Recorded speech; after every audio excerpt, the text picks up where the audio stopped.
Melalui kebenaran firman Tuhan di atas, ada satu prinsip utama yang menjadi dasar pendidikan Kristen. Ini prinsip dasar utama yang kita harus mengerti.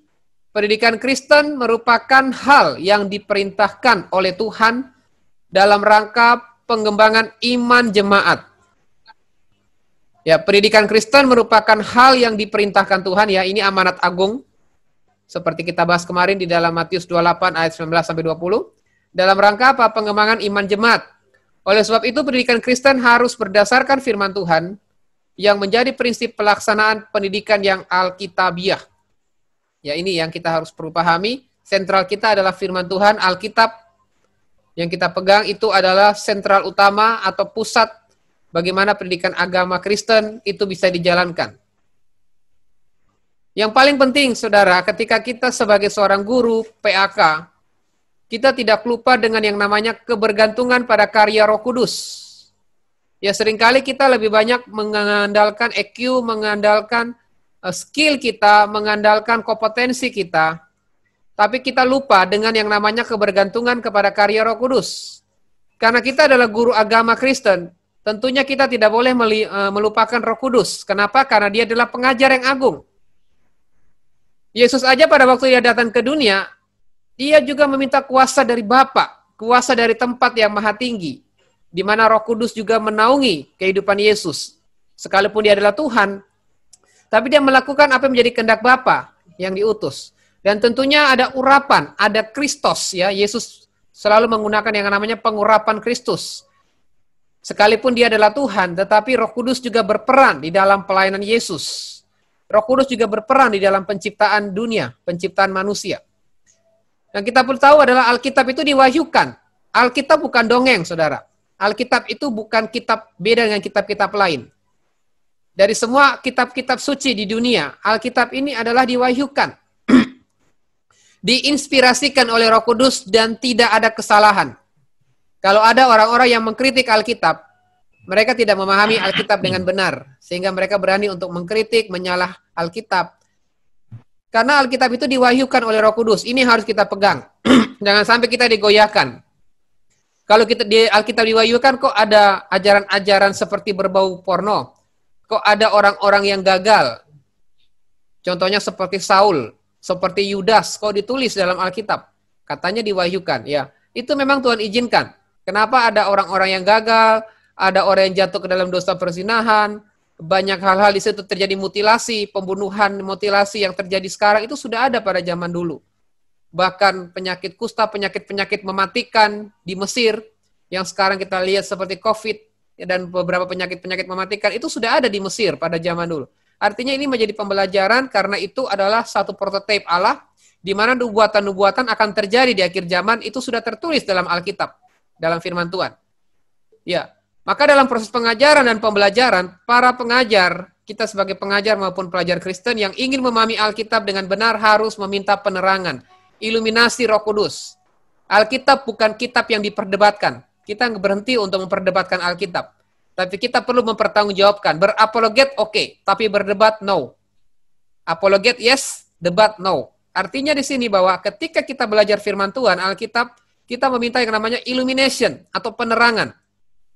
Roh Kudus adalah pengajar yang kita perlu tahu. Roh Kudus itu pengajar yang sesungguhnya. Saudara bisa lihat dalam Yohanes 14 ayat 26. Lalu Roh Kudus bukan hanya membimbing untuk memahami kebenaran. Dia bukan hanya sekedar membimbing kita memahami kebenaran, tetapi dia juga disebut sebagai roh kebenaran itu sendiri. Dialah kebenaran, dialah sumber kebenaran, dialah pengajar yang agung, dia juga adalah roh kebenaran. Ya, keteladanan pengajar merupakan syarat mutlak dalam proses pengajaran dan pembelajaran.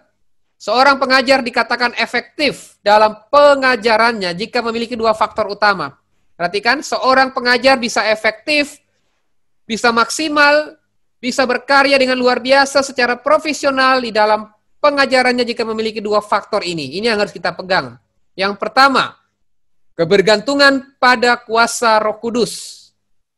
Itu yang harus kita pegang. Kebergantungan kepada kuasa Roh Kudus. Yang kedua, kesucian hidup.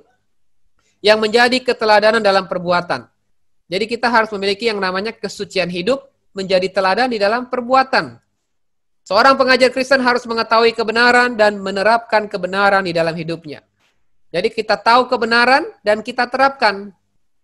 Ya, saya percaya kita akan menjadi guru yang profesional, yang maksimal, yang bisa efektif di dalam pengajaran kita. Bergantung kepada Roh Kudus dengan kuasa ilahi dari Tuhan, dan kita harus menjaga kesucian hidup, terutama di dalam dosa-dosa ya, yang mengikat. Banyak ya orang-orang jatuh di dalam dosa. Sekarang kita melihat guru-guru mencabuli anak-anak di bawah umur, ya kan, guru-guru. Bahkan dosen-dosen yang sedang viral juga beberapa itu masuk di berita di YouTube itu dengan seorang mahasiswa untuk mendapatkan nilai baik, dia harus melakukan hubungan seperti suami istri, saudara. Itu terjadi, saudara. Artinya di sini kita sebagai guru agama, kita sebagai pendidik, ini yang harus kita pegang, kesucian hidup yang menjadi keteladanan di dalam perbuatan.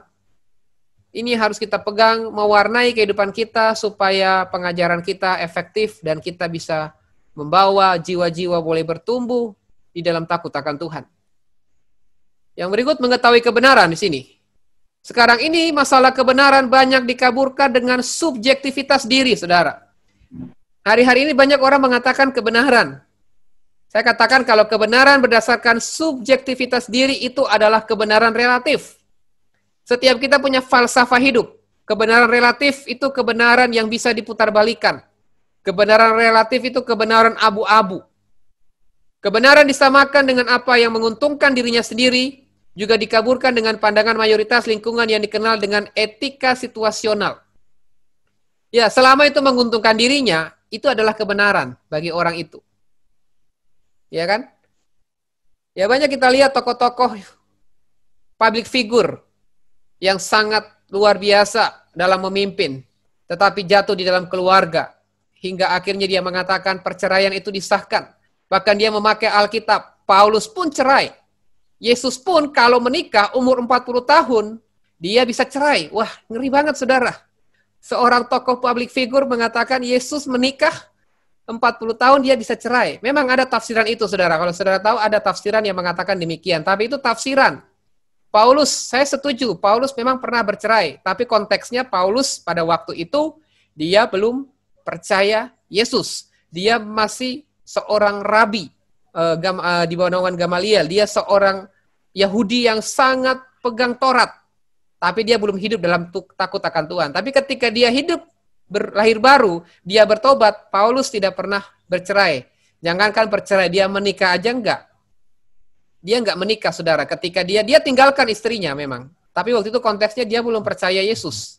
Itu ada di dalam tulisan Gereja Timur. Dalam tulisan Gereja Timur, kalau Alkitab memang enggak menulis secara detail, tapi dalam sejarah-sejarah tradisi Gereja Timur, memang ditulis. Paulus memang menceraikan, tapi konteksnya dia belum percaya. Nah ini banyak terjadi, saudara. Mereka untuk kepentingan dirinya, untuk membenarkan dirinya, menggunakan prinsip Alkitab untuk membela diri. Seperti apa kebenaran abu-abu? Itu sama dengan pengajaran kebenaran pandangan universalisme.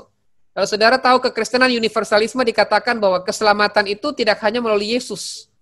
Semua agama bisa membawa kepada keselamatan. Yesus itu sumber kebenaran. Yesus tokoh moral. Tapi keselamatan tidak hanya melalui Yesus. Bagaimana dengan orang yang di gunung-gunung yang nggak tahu firman? Mereka nggak kenal Yesus. Mereka nggak tahu Tuhan. Tapi mereka hidup saleh, apakah mereka nggak selamat? Ya, pandangan universalisme mengatakan keselamatan itu tidak hanya melalui Yesus Kristus. Ini yang dikenal dengan kebenaran abu-abu. Agama bisa membawa kepada keselamatan. Ketika dia sungguh-sungguh hidup saleh, hidup benar dengan apa yang dia imani. Ya, itu saudara. Itu ada dalam kekristenan, namanya Kristen universalisme. Lalu berikut, mengetahui kebenaran.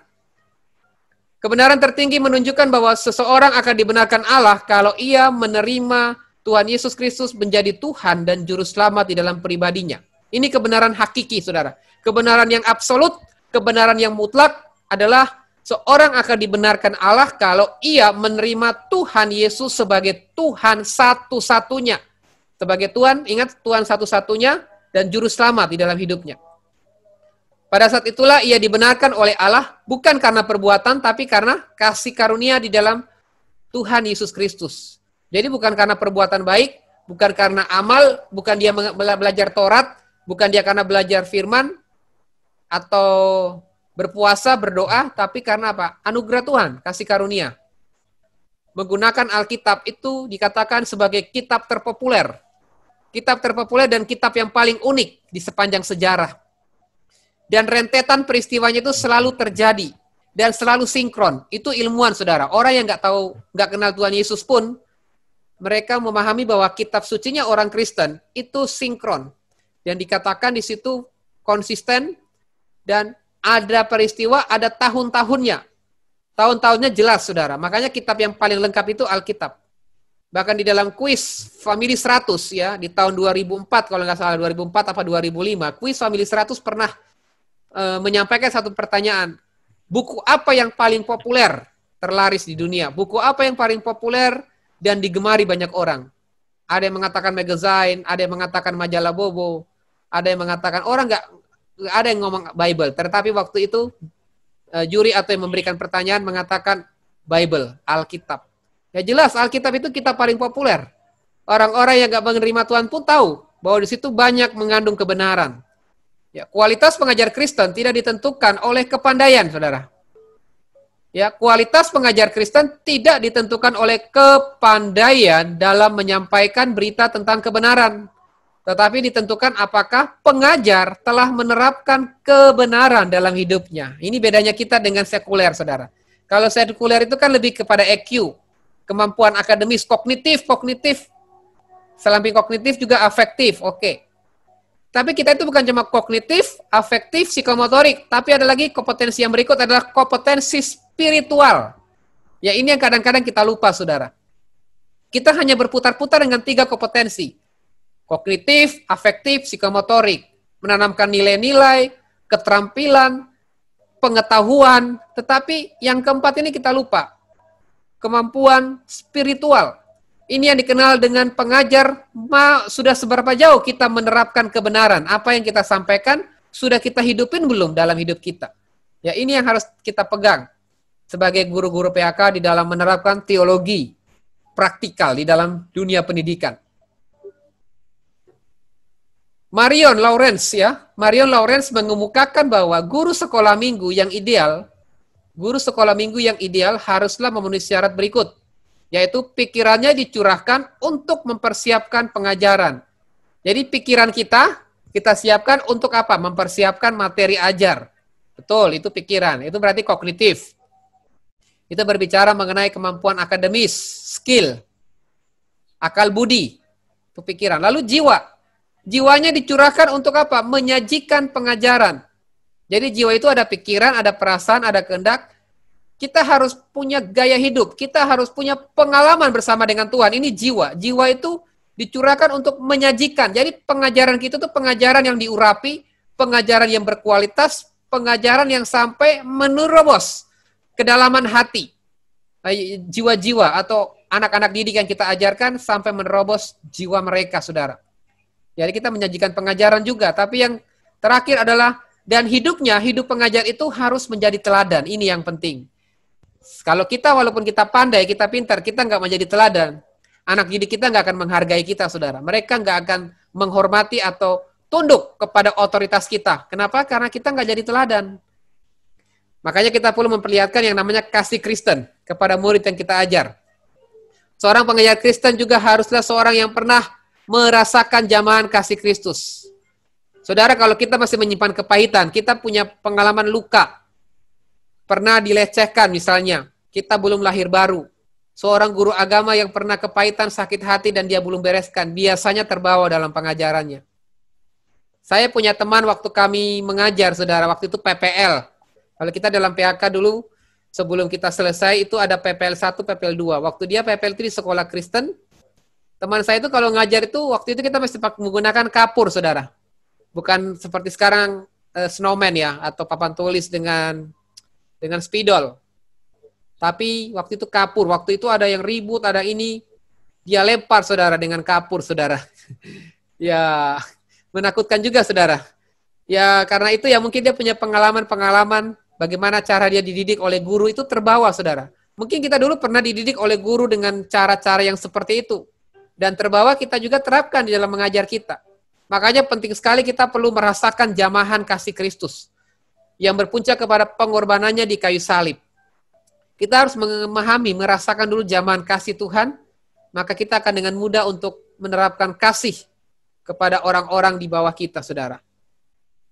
Contohnya kalau kita memberi perpuluhan nih, banyak pendeta-pendeta, pendeta-pendeta biasanya mengajarkan perpuluhan karena kewajiban. Seperti kitab Maleakhi, seringkali kita mengutip kitab Maleakhi, saudara. Seperti menakut-nakuti jemaat, saudara. Saya pernah bertemu dengan beberapa jemaat mengatakan, Pak, ini Maleakhi ini kok menakutkan ya, Pak. Kalau kita nggak beri perpuluhan, nanti kita kena kutuk, kita dikatakan mencuri Tuhan. Terus saya bilang, Pak, kita harus belajar Alkitab itu jangan setengah-setengah, Pak. Kita harus melihat konteks pada zaman itu. Maleakhi itu hanya kepada bangsa Israel, bukan kepada orang percaya. Artinya bahwa Israel pada zaman itu mereka tidak memberi perpuluhan, mereka melakukan hal-hal yang tidak layak. Sehingga Tuhan katakan, engkau adalah penipu. Karena Tuhan sangat marah melalui Nabi Maleakhi. Karena itu kitab terakhir. Di mana Israel pada zaman itu sangat tidak setia dengan perpuluhan. Sehingga itu menjadi kewajiban yang harus dilakukan. Kalau tidak, dikatakan mencuri. Bahkan ada konsekuensi. Tetapi pada konteks perjanjian baru, kita jangan membawa konteks PL ke dalam PB, saudara. Di dalam perjanjian baru, konteks perpuluhan memang nggak pernah dijelaskan, saudara. Tapi bukan berarti perpuluhan itu bukan hal yang wajib.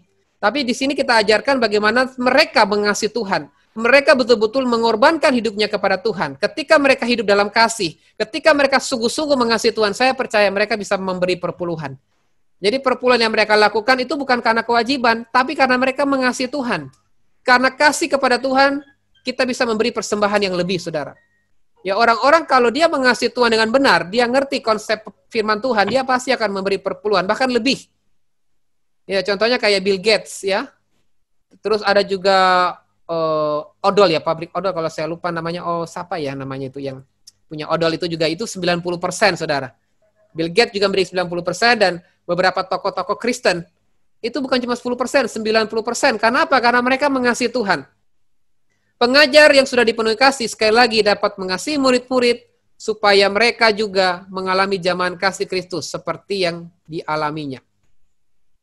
Lalu kalau kita melihat berikut, ya, ini perhatikan metode yang digunakan pengajar. Perhatikan segitiga pengajaran dan pembelajaran yang efektif, yang menggambarkan bagaimana murid dapat menerima pengajaran secara efektif, saudara. Ya, murid dapat menerima pengajaran efektif. Setiap metode yang digunakan pengajar harus dapat membangkitkan perhatian para murid. Ya, setiap metode kita gunakan harus membangkitkan perhatian, mulai dari mereka mendengar. Hal yang pertama, ciptakan bahwa mereka bisa nyaman untuk mendengar. Saudara, yang saudara pentingkan sini adalah mendengar. Alkitab lebih banyak mengatakan tentang mendengar daripada melihat. Ini poin yang utama, saudara. Kalau saudara pingin mahasiswa atau siswa Anda serius dengan Anda, buat mereka mendengar, saudara. Ini yang paling penting, itu mendengar. Ini yang harus kita tanamkan. Ini yang kunci utama, itu mendengar. Listening, ya. Mendengar itu bukan cuma mendengar, tapi memahami. Mereka mendengar dengan paham mendengar. Ketika mereka mendengar, mereka akan melihat. Waktu telinga mereka mendengar, maka mereka akan melihat siapa yang berbicara di depan. Setelah mereka mendengar, mereka melihat. Buat mereka untuk mengatakan, interaktif. Mengatakan itu berbicara mengenai suasana kelas yang hidup. Ada interaktif, ada daya tarik, ada semangat untuk mereka ingin tahu lebih dalam tentang materi yang kita bagikan, materi yang kita sajikan. Lalu sampai kepada titik mereka bisa mengerjakan atau melakukan apa yang kita ajarkan.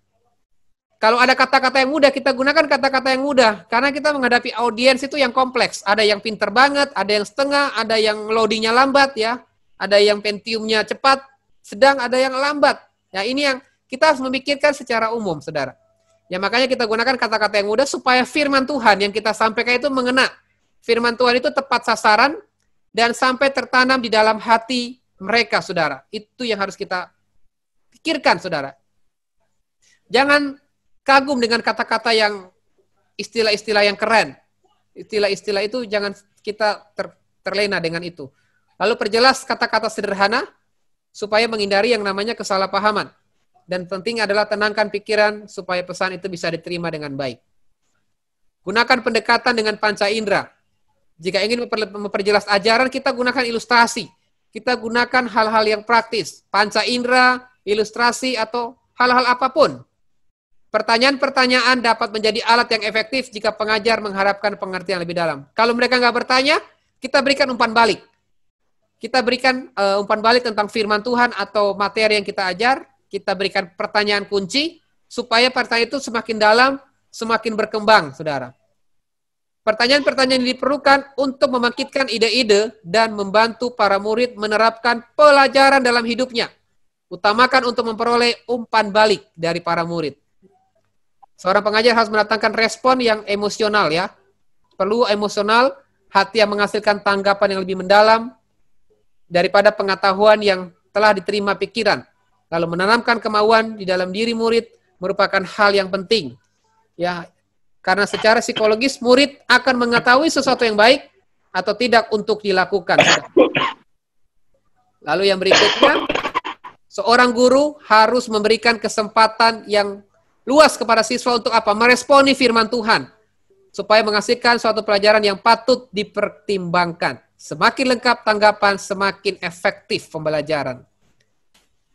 Ada yang ditanyakan dari diktat atau dari yang saya sudah sampaikan tadi? Silakan. Ya, mau bertanya, Pak. Oh iya, silakan. Ya. Saya di bagian komunikasi yang jelas itu ya Pak. Jadi kan ada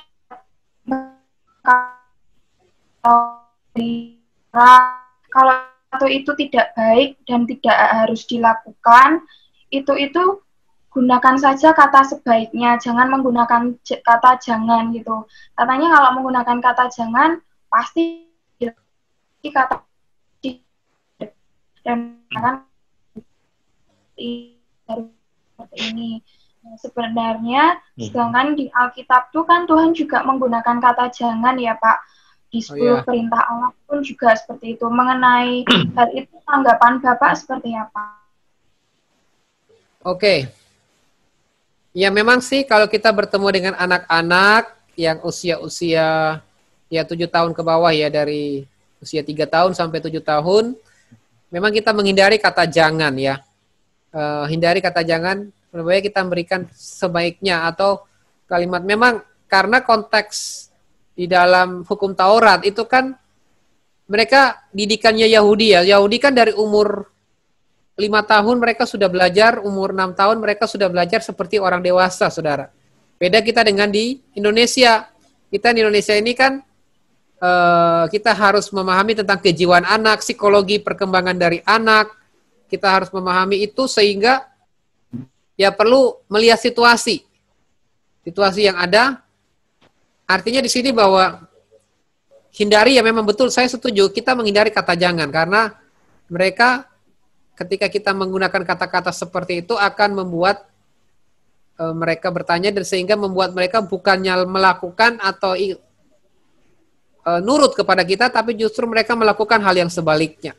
Dan memang itu terjadi ya di beberapa guru-guru yang menerapkan dengan menggunakan kata jangan, akhirnya mereka bukannya nurut tapi malah semakin menjadi-jadi. Tapi kalau kata sebaiknya akan membuat mereka berpikir.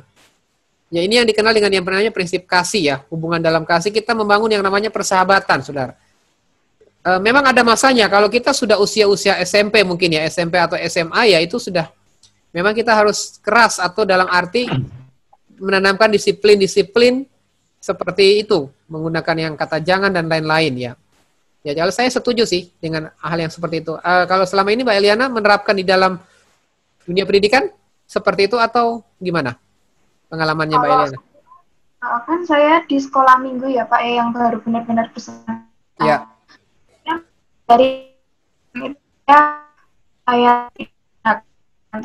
saya bingung. Apakah kalau dengan orang dewasa juga menghindari dengan kata jangan? Jadi ketika saya bertanya ini, jadi Bapak jawab itu berarti memang kata jangan adalah diperuntukkan untuk anak-anak ya Pak. Tapi untuk jemaat dewasa atau orang-orang dewasa menggunakan kata jangan itu berarti tidak apa-apa ya? Iya. Nggak apa-apa kalau orang dewasa. Kalau udah memahami, mereka udah dewasa, karena orang-orang dewasa kan mereka udah ngerti firman ya, sudah tertanam dalam pola pikir. Tapi kalau masih anak-anak, ya sebaiknya hindari kata-kata seperti itu karena mereka kan belum nyampe gitu loh cara berpikir mereka. Jangan sampai, apalagi mereka tuh lebih senang kita menirukan. Mereka lebih melihat perbuatan kita, hindari dengan kata-kata. Kalau dengan anak-anak kita lakukan aja dengan tindakan kita, mereka pasti akan niru kok. Kita tunjukkan dengan gambar-gambar. Kita lebih banyak tunjukkan daripada sekedar kata-kata. Itu kalau anak-anak ya. Saya lebih banyak itu pakai ilustrasi, gambar, atau saya langsung praktekkan langsung. Memberikan contoh apa yang saya lakukan. Mereka pasti akan lihat terekam dalam memori mereka. Ya, seperti itu. Ya, jadi Bapak di sini kan menekankan yang pertama mendengar ya, Pak. Ya. Apa yang mudah diingat orang ada yang secara audible dan visual yang digabung gitu, Pak. Jadi secara suara dan visual seperti iklan itu tadi yang saya contohkan adalah iklan di radio, kita tahu iklan sama iklan di televisi gampang kita ingat yang di televisi. Terus mungkin juga di anak-anak kan seperti itu Pak di dalam pengajaran. Jadi apa yang dia lihat dan dia dengar itu lebih gampang cuma merek. Ya, jadi memang yang ini tadi Bapak tekankan kan yang pertama itu nomor 1 mendengar saja Pak. Oh enggak Pak, maksudnya gini, ini kan satu mata rantai Pak, satu segitiga. Yang memang kita semua ini harus ada Pak. Jadi jangan hanya puas dengan kata mendengar, tapi kita harus sampai kepada level melihat, mengatakan sampai mereka mengerjakan. Jadi ini satu paket Pak. Ya seperti makanya satu dalam kurung segitiga. Ini saling berkaitan. Ya mendengar itu adalah kunci pertama, tapi bukan berarti kita menyampaikan melihat, mengatakan. Memang kita tidak lepas dengan yang namanya visual. Ada orang-orang visualisasi lebih lihat dengan gambar-gambar daripada mendengar. Ada orang yang kuatnya itu di mata, Saudara. Ya di mata. Jadi kita kuatkan di melihat ini. Jadi mendengar dan melihat ini dua ini yang harus saling bergandengan. Ya kalau orang yang hanya visual ya seperti Pak Warto bilang ya kita harus kuatkan di melihat, gunakan gambar-gambar atau video-video itu mereka lebih nangkap.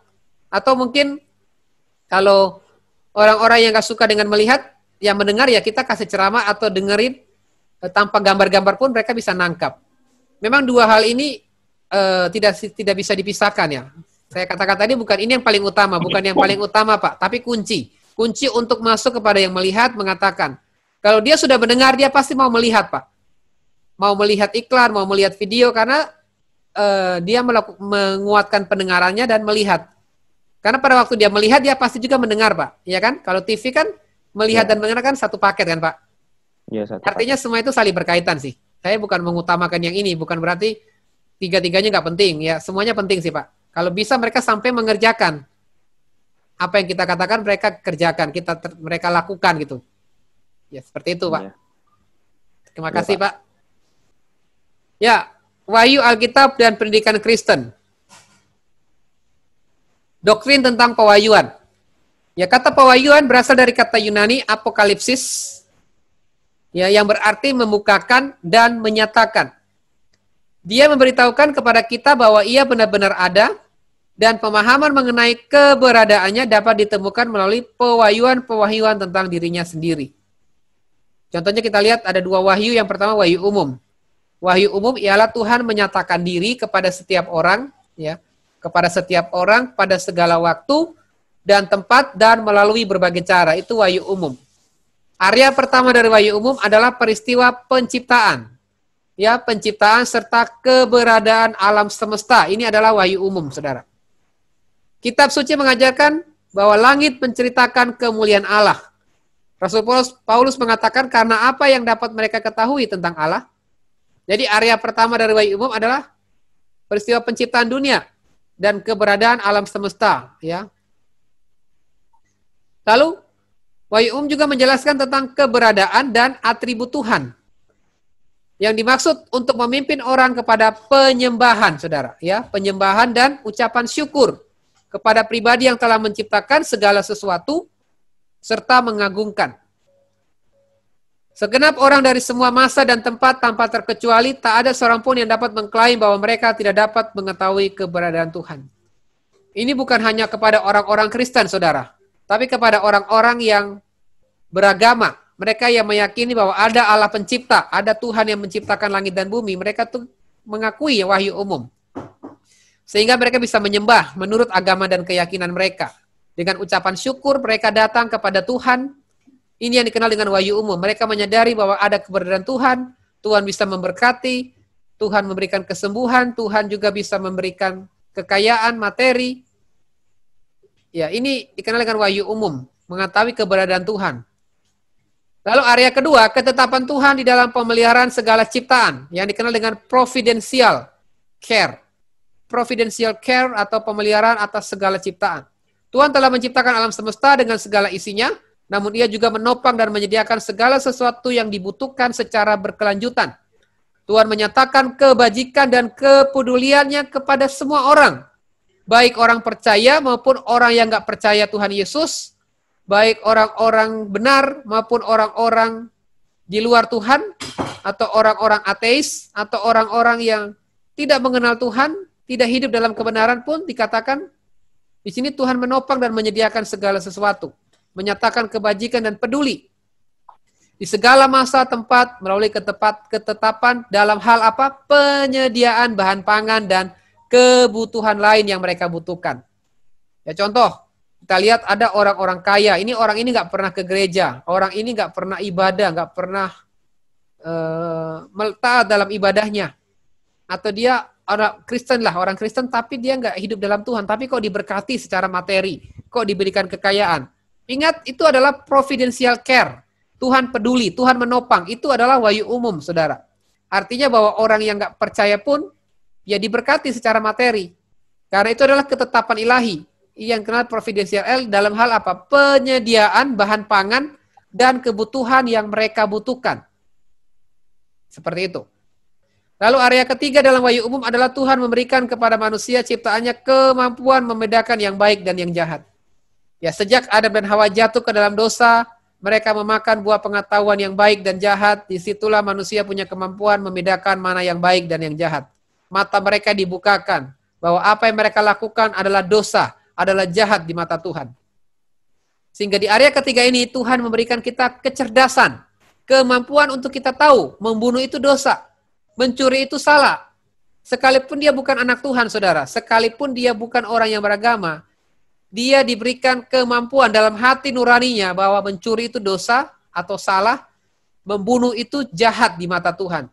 Itu terlepas dari orang itu beragama atau tidak, karena dia punya kemampuan dasar, hati nuraninya. Selama dia mau yang normal, dia tahu bahwa membunuh atau melakukan kejahatan itu dosa. Tuhan telah menempatkan ini namanya hukum moral atau hukum hati nurani. Kita lihat contohnya Ayub. Ayub tidak diberikan Taurat. Ayub belum mengerti Taurat, saudara Ayub. Tapi dia punya kemampuan hati nurani sehingga dia menjadi orang yang saleh.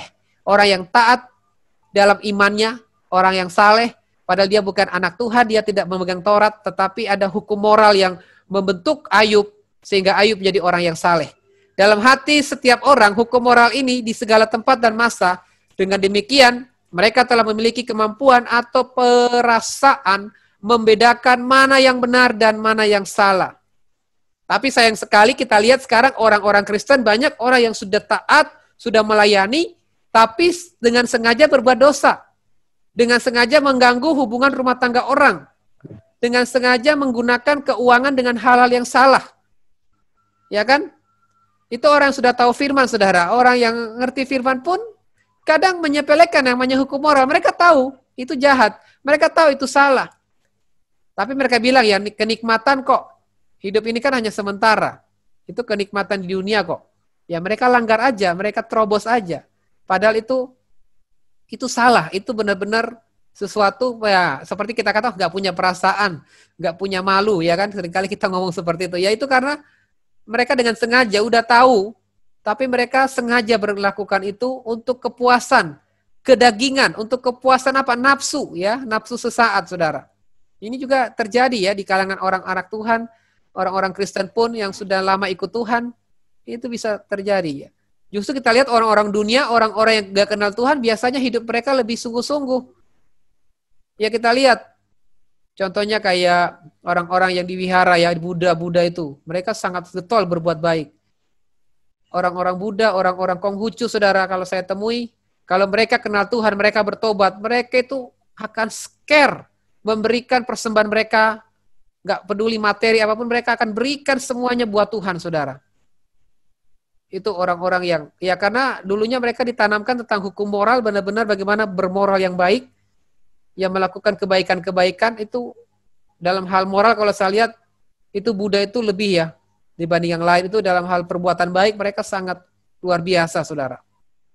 Memang wahyu umum tidak membawa keselamatan langsung, tetapi di sini hati nuraninya akan terusik. Terusik bisa lewat penglihatan, Tuhan bisa memakai banyak cara, saudara. Asalkan dia nggak menyembah berhala ya. Dia nggak menyembah patung, dia nggak menyembah berhala.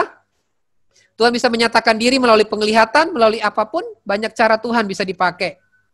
Dan disitulah Tuhan akan menyatakan keselamatan atau keberadaannya supaya orang itu bertobat dan mengenal Tuhan dan hidup saleh, hidup benar. Fungsi wahyu ini ialah supaya manusia mengetahui keberadaan Tuhan, mengetahui atribut keilahian, dan memiliki perasaan yang paling mendasar mengenai apa yang benar dan apa yang salah. Dia tahu, wahyu umum ini menuntun kita untuk mengetahui apa yang benar dan apa yang salah. Maksud akhir dari wahyu ini ialah manusia menyembah Tuhan yang benar, bersyukur dan mempercayai Tuhan, melakukan apa yang benar, dan menjauhi apa yang salah. Kalau kita melihat kegagalan ya, karena kegagalan dari wahyu umum ini yang bukan sebagian atau sepenuhnya kegagalan Tuhan, tetapi semata-mata dikarenakan apa? Dosa manusia yang secara berkesinambungan telah mengambil kesimpulan yang salah dari wahyu umum ini.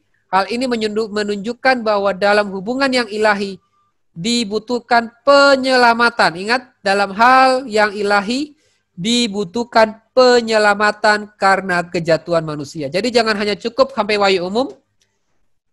Ini dia wahyu khusus. Dalam wahyu khusus, Tuhan menyatakan dirinya secara khusus kepada seseorang. Ya ini kepada pribadi ya, makanya bukan kamu yang memilih aku, tapi aku yang memilih kamu. Saudara kenal Tuhan Yesus bukan karena saudara. Saya menjadi hamba Tuhan, saya menjadi pelayan Tuhan atau menjadi dosen pengajar bukan karena pilihan saya, saudara. Saya nggak punya cita-cita, saudara, jadi hamba Tuhan. Tapi karena apa? Panggilan Tuhan secara khusus. Ya ini yang dikenal dengan wahyu khusus. Orang-orang di luar sana yang dulunya menjalankan agamanya, taat mengikuti ajaran agamanya, ketika menemukan hidayah, ketika mereka menemukan yang namanya pencerahan, menemukan yang dikenal dengan yang namanya kebenaran yang hakiki, kebenaran yang mutlak, itu Tuhan nyatakan diri. Bisa lewat penglihatan, bisa melewat suara Tuhan, bisa melewat orang lain, melalui penginjilan, banyak. Ya Tuhan menyatakan diri secara khusus kepada seseorang, bukan banyak orang ya, kepada pribadi, pada waktu dan tempat, melalui berbagai macam cara. Salah satunya ialah melalui penyataan kuasa. Contohnya melepaskan umatnya Israel dari perbudakan di tanah Mesir. Melalui apa? Ke-10 tulah, perayaan Paskah, penyeberangan bangsa Israel melalui Laut Merah, menaklukkan tanah perjanjian, penawanan akibat pemberontakan, dan sampai mereka diangkut tertawan dari Asyur masuk ke Babel. Ya, kelahiran gereja pada hari Pentakosta, dan peristiwa-peristiwa besar yang lain. Wahyu khusus juga dapat dinyatakan melalui mimpi dan penglihatan. Ingat, jangan saudara remehkan mimpi. Yusuf pun pernah dapat mimpi, saudara. Mimpi menjadi seorang raja, dan terjadi, saudara, dia menjadi orang nomor 2 di Firaun. Yohanes mendapat penglihatan akhir zaman, mimpi akhir zaman. Dan itu sedang digenapi di hari-hari ini. Sampai hari ini, saya percaya iluminasi atau revelation dalam bentuk mimpi dan penglihatan masih terjadi. Tapi sayangnya jangan itu sampai dijadikan kebenaran atau doktrin. Ini kelemahan dari gereja. Orang dapat mimpi, penglihatan itu dijadikan apa? Doktrin. Karena itu pengalaman orang itu. Pengalaman si A, si B tidak bisa menjadi doktrin secara korporat. Tapi gereja-gereja tertentu menggunakan mimpi atau penglihatannya menjadikan doktrin yang dipegang oleh jemaat.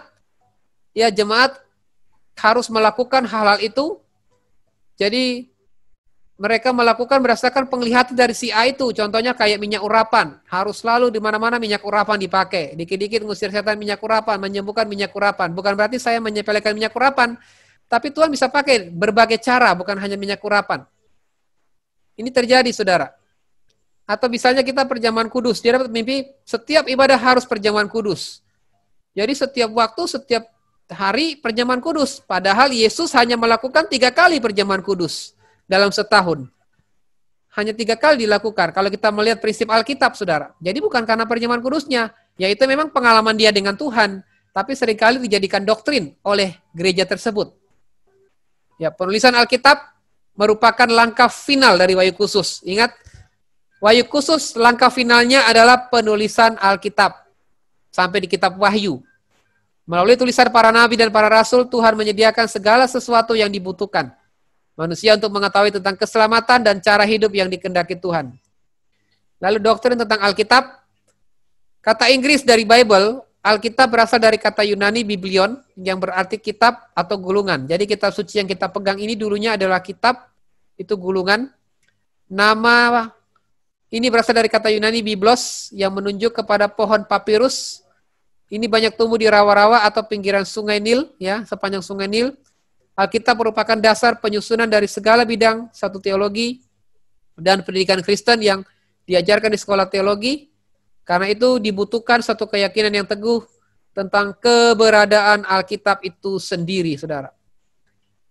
Ya, ini kita perhatikan. Lalu inspirasi Alkitab.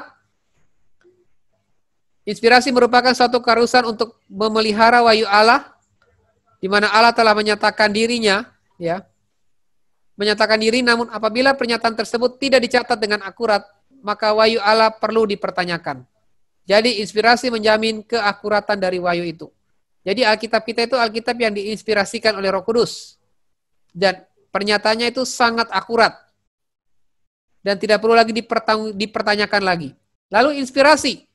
Alkitab juga selain inspirasi juga dapat didefinisikan sebagai pimpinan Roh Kudus pada para penulis. Jadi penulis itu diilhamkan, saudara.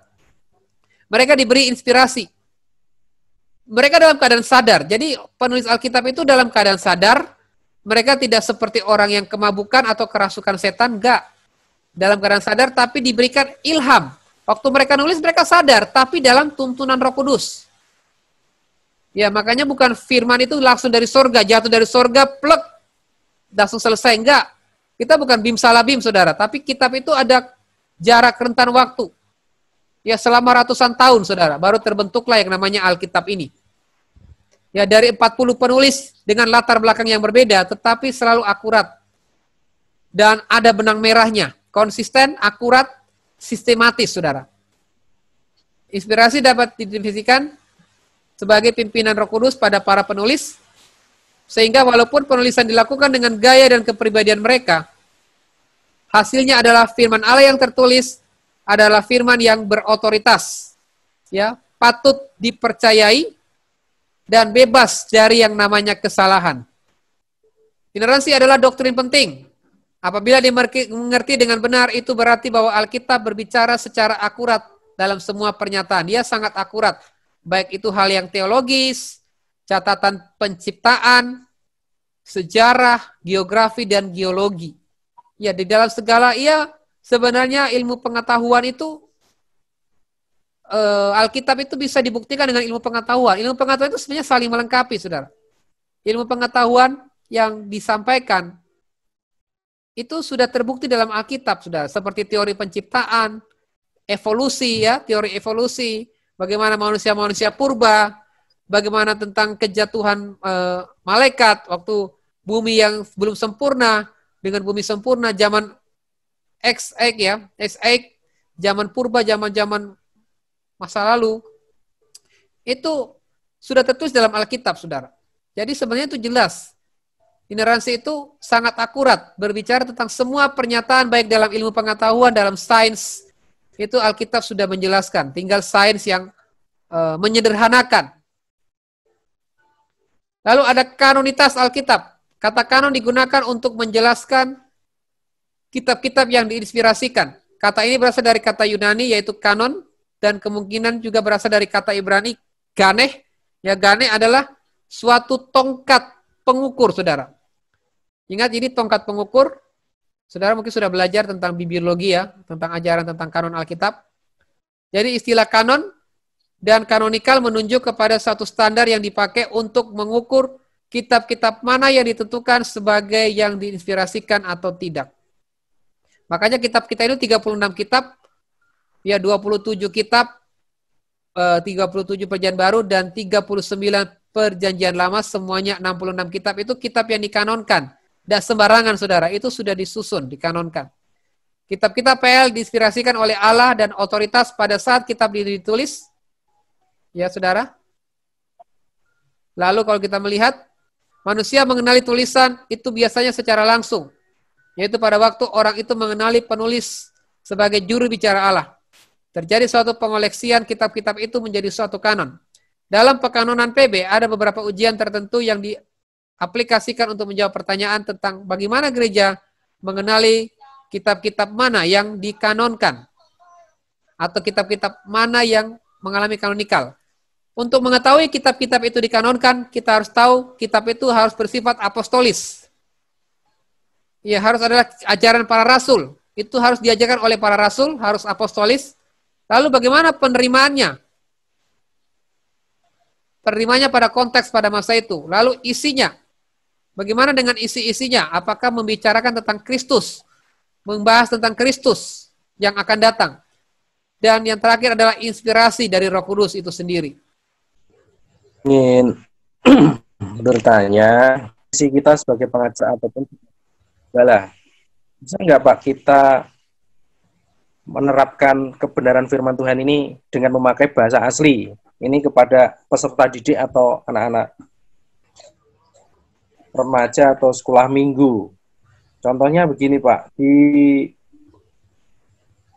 sekolah yang saya ajar maupun di sekolah-sekolah yang lain, mereka akan menerapkan setiap paginya atau setiap harinya dia mempelajari. Nah, karena kita ada malam kan mempelajari sendiri secara utuh, artinya secara bahasa yang bisa dipahami. Bisa nggak Pak kita menerapkan itu dengan menggunakan bahasa aslinya? Kalau di sebelah itu kan mereka menggunakan dengan bahasa Arab, lalu mengartikan, oh ini maksudnya begini. Nah, dalam dunia pendidikan yang saat ini, bisa nggak Pak kita menerapkan hal dari Arab itu kan ini ya aja yang kita dapatkan. Tapi sebelumnya bisa nggak Pak kita menerapkan akan hal itu? Terima kasih Pak. Ya, terima kasih buat pertanyaannya. Jadi di dalam ketika kita mengajar sekolah minggu atau mengajar di dalam dunia pendidikan anak, bahasa asli apakah diperbolehkan? Ya, kalau menurut saya sih bahasa asli itu hanya untuk kita saja, sebatas kita tahu, tetapi dalam penerapan atau penjelasan yang kita jelaskan ke anak-anak itu adalah makna atau bahasa asli. Jadi nggak perlu kita sampaikan bahasa aslinya, tetapi penjelasan arti dari bahasa asli itu yang kita sampaikan. Itu kepada anak-anak. Kecuali kita ajar SMA ya. Kalau lingkupnya SMP atau SMA di dalam akademis, oke lah. Nggak apa-apa kita gunakan bahasa asli atau dalam lingkungan akademis atau dalam kita mengajar som atau apapun, kita bisa gunakan bahasa asli untuk apa? Kita menyampaikan kebenaran, karena Alkitab kita ini memang tanpa salah, tetapi dalam hal penterjemahan itu mempunyai beberapa kesalahan, ya, kesalahan makna. Dalam hal penterjemahan loh ya. Alkitab ini kalau dalam terjemahan kita ada banyak yang salah. Kalau kita mau temui, kalau kita mau selidiki berdasarkan bahasa asli. Makanya penting sekali menyelidiki bahasa asli supaya terjemahan-terjemahan yang salah itu kita luruskan, kita jelaskan kepada anak didik kita, oh ini loh yang benar, ini nggak pas, ini yang lebih tepat seperti ini, ya, seperti itu Pak Samuel. Jadi tidak masalah ya, boleh, diperbolehkan, nggak apa-apa. Berarti dengan kata ini untuk mempelajarinya semisal ini pengucapan bahasanya, misalkan aku gitu sebagai dasarnya itu. Kita tidak bisa ya Pak menerapkan gitu ya Pak ya? Ya, kalau dalam konteks anak-anak ya kita belum, tidak bisa ya, nanti kurang pas ya, penempatannya kurang tepat Pak. Karena anak-anak itu kan, mereka tuh lebih senang yang praktis ya. Kalau kita hanya pengajaran, sesuatu yang pengajaran, tidak usah anak-anak youth aja ya. Kemarin kita buat youth itu tentang pengajaran itu hanya sedikit yang ikut. Tapi kalau hal yang praktis-praktis, misalnya tentang berpacaran, bagaimana tentang dalam pekerjaan, dalam persahabatan, wah itu kan banyak yang ikut. Tapi kalau pengajaran doktrin-doktrin, sesuatu hal yang bahasa asli gini-gini, wah mereka jadi jenuh, saudara. Jenuh. Mendingan kita hanya untuk konsumsi pribadi aja. Untuk diri kita, ya kita sampaikan maknanya seperti ini. Dan kita gunakan aplikasi-aplikasi praktis. Hal-hal yang praktis yang kita sampaikan kepada anak-anak didik kita. Oh ya, silakan Pak Warto. Itu untuk kanonisasi Alkitab, itu kan dulu kalau kita menurut sejarah itu kan agama itu cuma dulu baru satu ya Pak, sebelum Martin Luther ya Pak. Sedang kanonisasi kan itu setelah Martin Luther kan Pak, sebelum Martin Luther Pak. Iya, kanonisasi kan zaman bapak-bapak gereja sebelum Martin Luther, iya betul. Sebelum Martin Luther itu kanonisasi. Terus kenapa kok kita malah yang melanggar sendiri ya Pak dengan adanya Deuterokanonika segala macam, padahal kan itu mereka dulu berarti yang sudah menutup proses kanon itu kan sudah disepakati untuk ditutup ya Pak. Terus kenapa yang kita ini yang ikut jadi split jadi Kristen itu malah yang tetap ke proses kanonisasi Pak, tetap berpegang pada kanonisasi, sedangkan mereka yang melakukan kanonisasi aja melakukan perubahan gitu Pak. Dengan menambah Alkitab. Memang kita tahu kalau di ajaran kita memang itu sudah ditutup. Berarti seandainya ditemukan sesuatu harus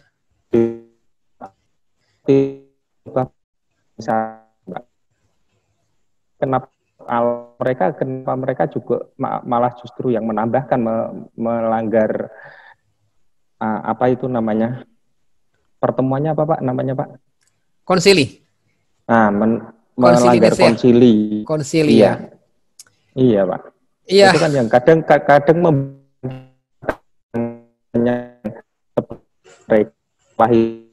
tetap berpegang itu, kenapa mereka malah tidak berpegang pada apa yang mereka tetapkan dengan konsili itu Pak. Oke Pak, inilah warna ciri khas aliran-aliran di kekristenan Pak ya. Jadi memang pada zaman Martin Luther kan kita Protestan hanya Katolik dan Protestan awalnya ya. Reformasi Katolik. Jadi sebelum reformasi Luther pun sebenarnya sudah ada reformasi dalam kubu Katolik.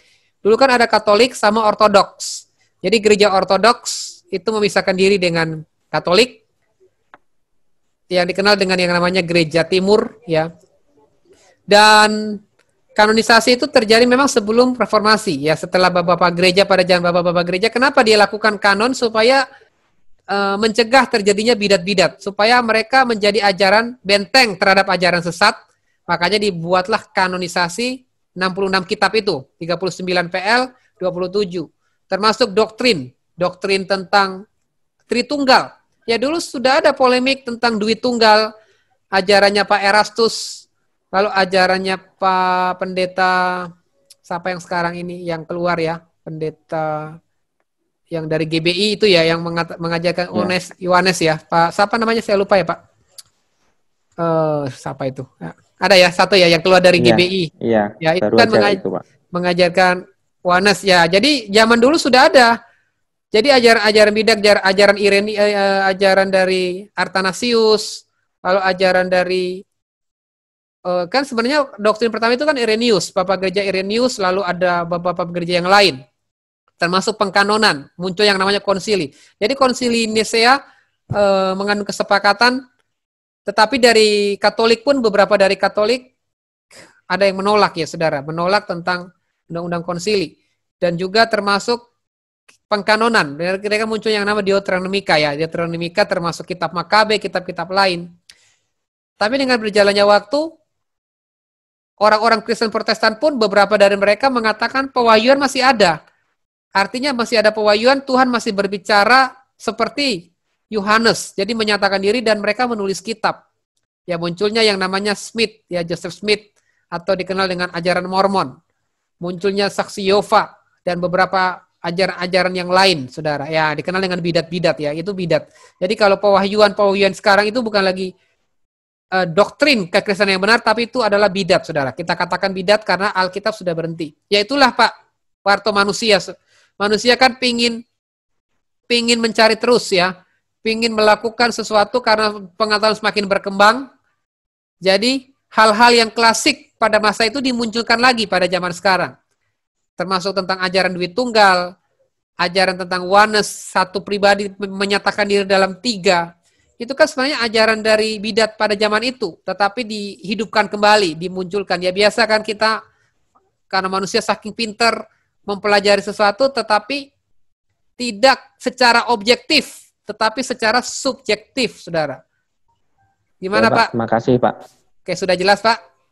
Cukup jelas Pak, berarti kan mereka itu dogma dibikin doktrin ya Pak ya? Iya, harusnya kan kita pewahyuan Alkitab, otoritas pewahyuan Alkitab, doktrin, baru dogma. Tapi sekarang kebalik. Dogma itu menjadi doktrin dan menyalahkan bapak-bapak gereja. Makanya saya cuma ketawa, saudara. Saya lihat beberapa pakar teolog-teolog yang udah dokter-dokter, saya cuma ketawa dalam hati. Wah, ini dokter, udah dokter, tapi kok ngomongnya kayak menyinggung tentang bapak gereja. Seolah-olah bapak gereja itu nggak pintar. Dia lebih pintar dari bapak-bapak gereja. Padahal bapak gereja itu lebih mendekati rasul loh. Para rasul baru bapak-bapak gereja.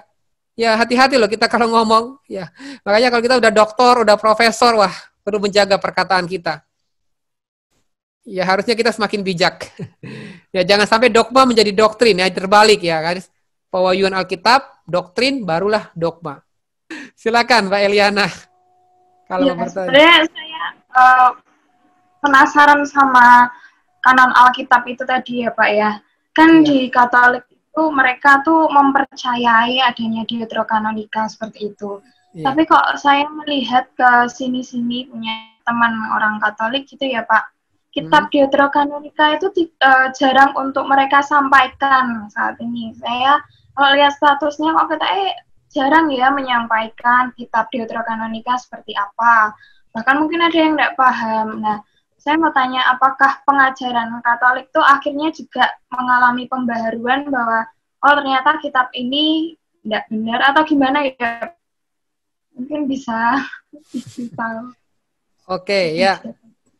Jadi pengajaran Katolik juga mengalami pembaruan. Saya bilang Roh Kudus itu bekerja secara progresif. Baik di kalangan Pentakosta, di kalangan Protestan maupun di kalangan Katolik. Perkembangan kekristenan itu sudah terjadi ya di Katolik itu sejak zaman Martin Luther ya. Setelah Martin Luther itu mereka sudah mulai dibukakan. Contohnya tentang Katolik karismatik.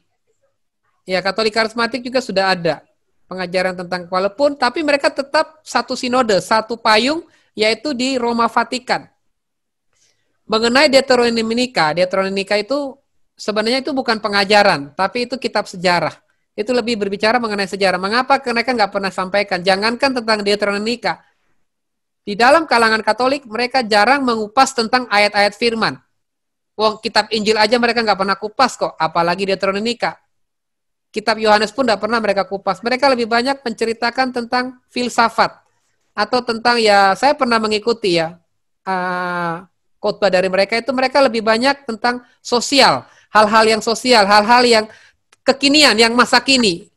Mereka nggak pernah mengutip kitab suci, saudara. Nggak pernah, karena bagi mereka itu kitab suci hanya diketahui oleh pastor. Uskup, pastor, atau orang-orang yang rohaniawan aja yang cukup tahu, dan nggak perlu diajarkan kepada jemaat. Jemaat itu perlu diajarkan tentang hal-hal yang berbau sosial, bagaimana berbuat baik, bagaimana bersosial, bermasyarakat, itu lebih kepada filsafat. Makanya kalau saudara ingin belajar tentang filsafat, ya sekolah Katolik itu. Hebat mereka. Kalau masalah filsafat, mereka jagonya kalau masalah filsafat. Dibanding Protestan loh ya. Kita itu kan lebih jago ke dalam hal penyembahan, pujian, ya kan, menginjil, penginjilan ya kita Pentakosta karismatik. Jadi Deuteronomika itu bukan kitab pengajaran, tapi lebih kepada kitab sejarah. Kenapa itu ditolak oleh kanon? Tidak dikanonkan karena itu tidak mengajarkan tentang Kristus. Kitab Ester pun dulu hampir nggak dikanonkan, saudara. Kitab Ester pun dulu tidak masuk loh sebenarnya. Tapi karena ada makna-makna tentang keselamatan, ya tentang Ester, Mordekai, dan Haman, di situ ada hal-hal yang berbau keselamatan, sehingga akhirnya Ester dimasukkan dalam kanon. Kitab kanon yang paling terakhir itu kitab Ester. Tapi kitab Makabe, kitab Ratapan Yeremia, dan lain-lain itu Tidak perlu. Tapi saudara, kalau saudara ingin belajar mengenai catatan sejarah ya, itu juga ada baiknya kita bisa mengetahui tentang sejarah. Apalagi dalam kitab ortodoks, tulisan sejarah ortodoks kita mengetahui tentang perjalanan Paulus, siapa istrinya Paulus. Terus kalau saudara ingin tahu kenapa Bunda Maria itu dipilih oleh Tuhan, kenapa kok bukan orang lain, kok Maria? Karena Maria itu punya kesalehan yang luar biasa. Dia orang yang sederhana, orang tua dia menasarkan. Maria Magdalena itu dinasarkan untuk menjadi abdi Allah. Karena waktu itu dia dipersembahkan sebagai nasir. Bahkan waktu zaman itu, Maria itu sering mendapatkan penglihatan malaikat. Jadi bukan hanya satu kali, saudara. Berkali-kali dia sering dapat melihat penglihatan malaikat. Makanya dia nggak takut, dia nggak heran waktu dia ketemu dengan Jibril. Itu ada dalam tulisan gereja ortodoks, tulisan dari ortodoks. Alkitab memang nggak mencatat. Ya karena kalau kita, firman Tuhan bilang, kalau kita mau mencatat semua kisah, satu dunia nggak akan cukup. Jadi ya kita yang inti-intinya aja. Jadi kanon itu sebenarnya pengajaran yang inti-inti, yang mengajarkan tentang Kristus, ya Kristosentris, ya rencana keselamatan Tuhan. Jadi ada benang merah, makanya dikanonkan dari 66 kitab ini. Dan kita bisa hubungkan dalam tabernakel Musa. Ya dalam pelayanan tabernakel Musa itu kan ada 6 roti itu ya, 6 ya, itu ada maknanya. Nah, makanya kalau saudara belajar tabernakel Musa itu dijelaskan lebih jelas tentang pengajaran tentang 66 kitab ini. Ya ini bukan kebetulan, tapi semua dalam ketetapan ilahi. Dan saya percaya pun Roh Kudus yang sama itu bergerak di dalam kalangan Protestan dan juga kalangan Katolik. Jadi jangan kita menutup diri bahwa Katolik pun sekarang sedang disingkapkan. Bertahap mereka akan semakin dicelikan, diberikan kebenaran iluminasi bahwa ini loh yang benar, ini loh yang harus dijalankan. Ya sehingga mereka hari-hari ini juga nggak menutup diri, mereka juga bisa menerima keberadaan Kristen, bahkan termasuk Pentakosta karismatik dengan adanya Katolik karismatik. Jelas Pak. Pak, terakhir pertanyaan terakhir. Oh iya, Pak. silakan. Untuk toleransi umat beragama itu ya Pak, kan di Indonesia itu sangat tekankan mengenai toleransi umat beragama seperti itu. Nah di dalam kekristenan sendiri, cara kita mentoleransi keberagaman itu toleransi berarti menyetujui pendapat atau ajaran-ajaran mereka kan itu juga salah Pak. Nah, jadi sikap apa sih untuk kita toleransi tapi secara Kristen, takutnya nanti malah salah dalam ambil langkah gitu Pak. Ya, jadi dalam toleransi beragama memang kita sebagai guru PAK kita jangan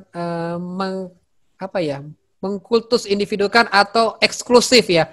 Kita jangan bersifat eksklusif, tapi kita juga perlu bersikap toleransi dalam hal, mungkin kalau hal berdoa, kita berdoa bersama untuk bangsa masih oke lah. Ya ada batasan-batasan dalam kita bertoleransi, misalnya dalam berdoa. Artinya kita menggunakan tempat-tempat ya seperti sarana-sarana umum, ya tempat. Tapi kalau sudah masuk ke tempat-tempat khusus, misalnya ke salah satu tempat ibadah dari mereka, ya itu kita nggak bisa toleransi. Jadi ada prinsip-prinsip yang harus kita pertahankan, ya prinsip-prinsip iman. Ya kita bisa saring ya, kita minta hikmat dari Roh Kudus, hal-hal mana yang perlu kita tolak dan hal mana yang kita terima. Misalnya kayak makanan, ya kalau kita tahu itu makanan yang dipersembahkan kepada salah satu dewa atau salah satu yang mereka sembah yang disogokan, ya kita tolak, kita harus berani menolak hal itu.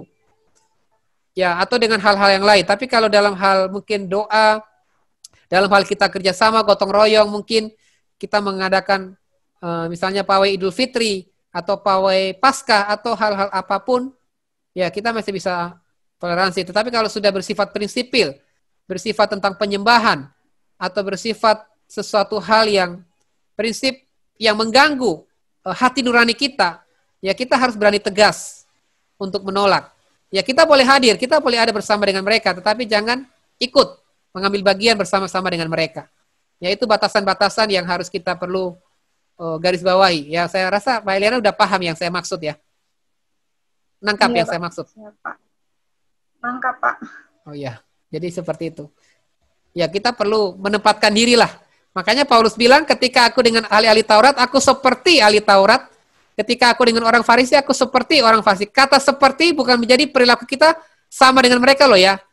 Konteks seperti itu bukan berarti kita harus hidup seperti mereka, bukan. Tapi artinya kita bisa menempatkan diri dalam situasi itu, tetapi Ingat prinsip hati nurani. Jadi jangan sampai hati nurani kita terusik atau ternodai dengan cara-cara yang salah atau menyimpang dari iman kekristenan. Itu aja. Oke, terima kasih sudah menyempatkan waktu. Selamat datang juga Bu Ceril yang dari Palu, Sulawesi menjadi kelas pendengar dan rekan-rekan yang lain juga yang sudah keluar tadi. Terima kasih atas waktunya.